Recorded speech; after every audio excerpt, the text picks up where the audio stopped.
बस ये एक चीज़ जीभ पर रखकर चाट लीजिए, इतना करने से पेट बेहद मजबूत हो जाता है और भोजन का कण कण आपको पचने लगता है। पेट से संबंधित समस्याओं से परेशान हैं तो आज की ये वीडियो आपके लिए बेहद खास है। Hello everyone, welcome back. मैं हूँ आपकी दोस्त मधु।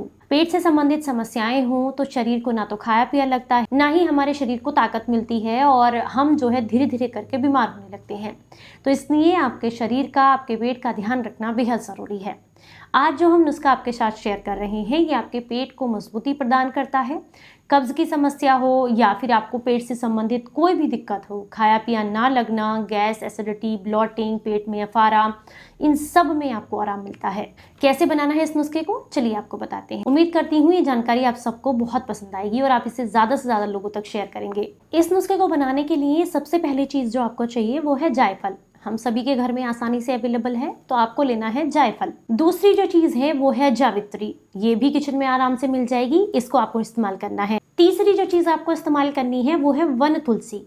वन तुलसी की सूखी पत्तियां आपको यहाँ पर इस्तेमाल करनी है। अगर आपके घर में लगी हुई है तो आप वहां से ले सकते हैं, नहीं तो किसी भी आयुर्वेदिक स्टोर या ऑनलाइन स्टोर से आपको वन तुलसी की पत्तियां मिल जाएंगी, वो आप इस्तेमाल करेंगे। इसके अलावा आपको लेना है केसर। अच्छी क्वालिटी का जितना होगा उतना ही ज्यादा बेनिफिट्स आपको देता है। अगली जो चीज है वो है सफेद मरुआ। ये सारी चीजें जो मैंने आपको बताई हैं ये किसी भी आयुर्वेदिक स्टोर या ऑनलाइन स्टोर पर आपको आसानी से मिल जाएंगी। इन सब को आपने एकदम बराबर मात्रा में लेना है और उसके बाद इन्हीं सबको पीस करके आपने पाउडर बना देना है। एकदम बारीक पाउडर बनाइएगा, चाहे तो कपड़छन कर लें, किसी सूती कपड़े से छान लें, बिल्कुल बारीक पाउडर होना चाहिए। इसके बाद आपने 1 साल पुराना काला गुड़ लेना है। जब 1 साल रखा रहेगा तो वो अपने आप ही काला हो जाता है, तो 1 साल पुराना काला गुड़ आपको लेना है और आपने उसको कद्दूकस कर लेना है। कद्दूकस करने के बाद इस पाउडर के साथ मिला करके उसको अच्छे से मैश कीजिए। इसके बाद आपने इसकी चने के आकार की छोटी छोटी गोलियां बना लेनी है और इन गोलियों को आप किसी एयर टाइट कंटेनर में भर के रख लीजिएगा।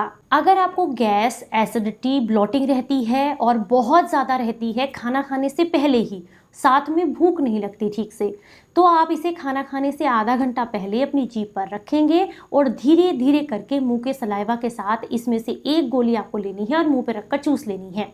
एक बात का विशेष ध्यान रखें, आधा घंटा पहले ही लेना है अगर आपको जो है भूख ठीक से नहीं लग रही है। अगर आपको भूख तो ठीक से लगती है पर खाना खाने के बाद पेट फूलने लगता है, एसिडिटी फील होती है, खाया पिया शरीर को लगता नहीं है, तो खाना खाने के आधे घंटे के बाद इसमें से एक गोली आपको लेनी है, जीभ पर रखनी है और मुंह के सलाइवा के साथ धीरे धीरे करके आपको चूस लेनी है। ये 2 तरीके से आपको इस्तेमाल करनी है। ये क्या क्या फायदा करेगी?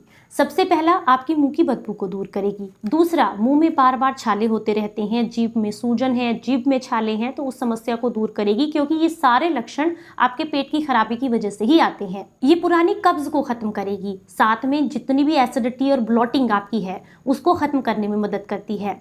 और अगर आपने ये देखा होगा कि जब भी हम खाना खाते हैं और खाना खाने के बाद जो डकारें आती हैं वो अगर बहुत गंदी स्मेल है उनकी, या फिर जैसा खाना खाया है वैसी ही है, इसका मतलब पेट में खाना सड़ रहा है, पच नहीं रहा है, तो इस समस्या में ये आपको बेहद लाभ देती है। इसके अलावा अगर आपको ये लग रहा है कि आपके गले में किसी तरह का इन्फेक्शन है तो ये उसको भी क्योर करती है, ये उसमें भी आपको आराम देती है। अगर आपको ऐसा लगता है कि आपके मुंह में बदबू भी है, दांतों में दर्द भी है और इसके साथ साथ जैसे कि हम देखते होंगे कि हमारी जो मुंह की लार है वो कुछ लोगों में बहुत कम बनती है, जिसकी वजह से उनके पेट में ये लार नहीं पहुंच पाती और खाना ठीक से नहीं पचता, तो ये मुंह की लार बढ़ाने में भी मदद करती है गोली, जिससे कि आपको अच्छा सलाइवा बनता है और वो धीरे धीरे भोजन के साथ मिलकर जब पेट में जाता है तो डाइजेशन इंप्रूव करता है। उम्मीद करती हूँ आप इसका इस्तेमाल ज़रूर करेंगे और ज़्यादा से ज़्यादा लोगों तक इस नुस्खे को शेयर करेंगे। चलिए फिर मिलूंगी किसी नई जानकारी के साथ, तब तक अपना बेहद ख्याल रखें और हंसते मुस्कुराते रहें।